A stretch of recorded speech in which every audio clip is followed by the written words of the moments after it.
يا صباح الخير من مرسى مطروح. اللهم بك أصبحنا وبك أمسينا وبك نحيا وبك نموت وإليك النشور.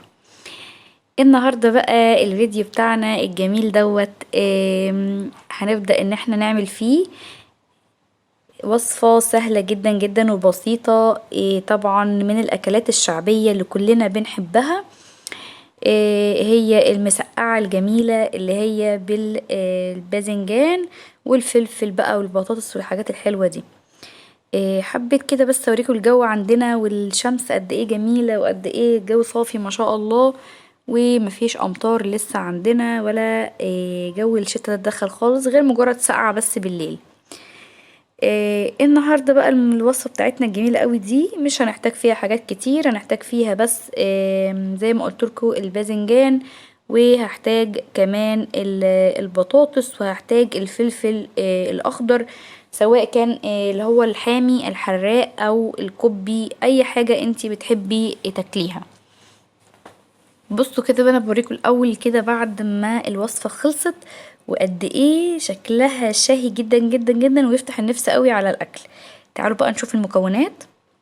اول حاجة هحتاج اتنين من البتنجان اللي هو الكوبي، وبطاطساية، وحوالي نص كيلو من الفلفل. هنا عندك كوبي استخدميه مفيش اي مشكلة. هبدأ بقى اول حاجة اعمل ايه، هاخد البتنجان بتاعي دوت وهبدأ ان انا اغسله كويس جدا جدا، وبعدين هقطع الجزء اللي هو من فوق دوت، شايفينه؟ هشيله خالص اللي هو العنق بتاعه. وبعدين هبدأ ان انا اقشر الباذنجان بتاعي كده زي ما انتوا شايفين بالطول كده، يعني هعمله زي خطوط اهو، شايفين كده؟ عملته كده زي خطوط خطوط، بيبقى شكله حلو جدا جدا في الحلة، ولما بتيجي تقدميه بيبقى شكله لطيف شوية عن ان هو يكون كله لونه اسود كده. بصوا بقى اوريكم هنا السمك كده بتاع التقطيع، قطعت بسمك يعني تخين شوية علشان خاطر ما يتحرقش منك، لان البتنجان لو اتقطع برفع بيتحرق. طبعا كل ما البتنجان بقى بتقطعيه بتلاقيه من تحت خالص بتبقى الحلقة كبيرة قوي، يعني الدايرة كبيرة، فقطعتها بالنص زي ما انتوا شايفين كده. هبدأ بقى اعمل ايه دلوقتي، هجيب الملح بتاعي وارش كده على البتنجان كله علشان خاطر يطلع المية اللي فيه، وطبعا كمان يتملح يكون فيه الملح بتاعه يعني.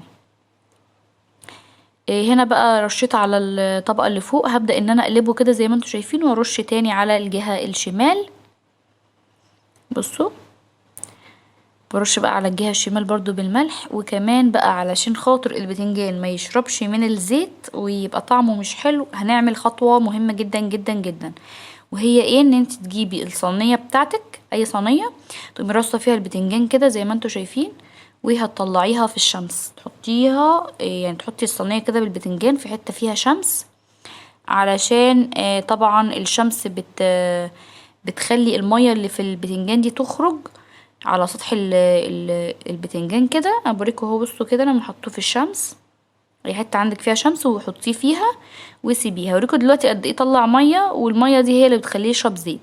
هنا بقى عندي الفلفل بتاعي برضو غسلته، هبدأ ان انا افتحه بالطول كده علشان خاطر برضو تشوفيه من جوه نضيف ولا لأ، وكمان تحشيه بالملح. طبعا مش ملح كتير، انا بملحه ملح خفيف جدا. وبرضو هنضيف ملح في الصلصة بتاعته لكن خفيفة مش كتير، لان احنا مملحين كل الخضروات ما عدا البطاطس، مش بملحها غير لما بتخرج من الزيت.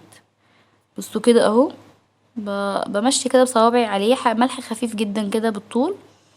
هنا بقى جبت البطاطسية بتاعتي قشرتها وغسلتها، وبدأت ان انا اقطعها مكعبات كده. اول حاجة بقى المفروض بتتقلى هي البطاطس. هنا بوريكم، بصوا البتنجان طلع قد ايه مية، سبته بس نص ساعة في الشمس، شايفين؟ شايفين المية دي بقى هي دي اللي بتخليه يشرب من الزيت ويخليه طعمه مش حلو. هبدأ بقى ان انا اقلي اهو البتنجان، واقلي بقى كل الخضار بتاعي بقى، البطاطس والفلفل كله هيتقلى. هنا برضو البطاطس اهي. اول حاجة بتحطيها البطاطس علشان خاطر ان البطاطس لونها ما يغيرش، ويكون طعمها مش كويس يعني، او تشرب من الفلفل لو حراق. بصوا كده اهو، مش عايزاها بقى تتحمر جامد، عايزاها بس تاخد لون ذهبي كده عايزاها تاخد لون ذهبي، وبعدين هبدأ ان انا اطلعها. بصوا بقى شايفين كده اهو، انا بقلب فيها كده شمال ويمين علشان خاطر اللون بتاعها دوت يكون حلو، ما تستويش قوي يعني.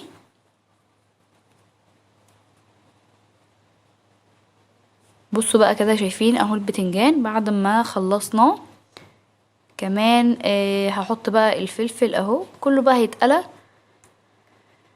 تفضلي بقى تقلبي في الفلفل كده شمال ويمين لحد ما طبعا كله يتحمر وياخد لون حلو كده ويستوي. طبعا لازم يكون مستوي كويس. شايفين بقى قد ايه اهو. طبعا بفضل اقلب شمال ويمين.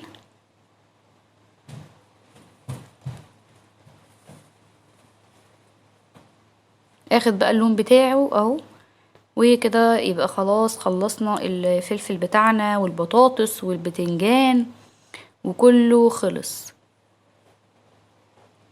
هنبدأ بقى ان احنا نعمل مع بعض بقى الصلصة. هتجيبي بقى الحلة بتاعتك الجميلة دي وتحط فيها معلقة من الزيت، وهنجيب بقى معلقة من الثوم المفروم ماشي جاهزة كده حلوة، وتبدأي ان انت تشوحيها في معلقة الزيت دي لحد ما بس تحسي ان ريحتها طلعت يعني، ما تحمريهاش ولا حاجة. ان الصلصة بتاعته عشان تكون خفيفة بتبقى حلوة كده، تبقى اخف شوية يعني عشان ما تكونش حامية. بصوا بقى اهي بدأت ان انا اشوح كده في الثوم، وهحط على الثوم دوت بعد ما يتشوح هطشه بحوالي معلقتين خل. الخل بيدي طعم حلو جدا جدا في المسقعة. وكمان ضفت بقى الصلصة بتاعتي. هنا الصلصة كانت مجمدة شوية طماطم ماشي، احط حوالي نص كيلو من الطماطم، وهحط كمان معلقة كبيرة من الصلصة عشان تدعم اللون اكتر وتدي طعم حلو. طبعا عشان نعادل بقى الحموضة بتاعت اي حاجة بحط دايما معلقة سكر. وكمان هضيف بقية بهاراتي بقى. في الاول هنقلب الصلصة كويس بقى في الطماطم كده علشان كله يمتزج ببعضه.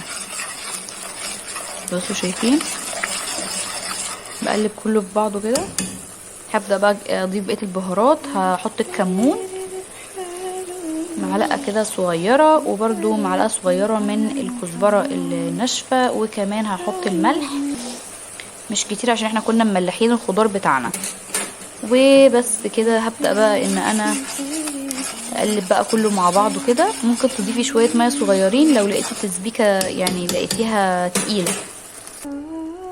هبدأ بقى ان انا ارص الخضروات اللي احنا قليناها. اول حاجة احط البطاطس من تحت، وبعدين هضيف طبقة من البتنجان، وبعدين الفلفل، وبعدين طبقة من البتنجان، واخر حاجة برضو طبقة من الفلفل. بصوا اهو بترصيه بقى كده على وش الصلصة.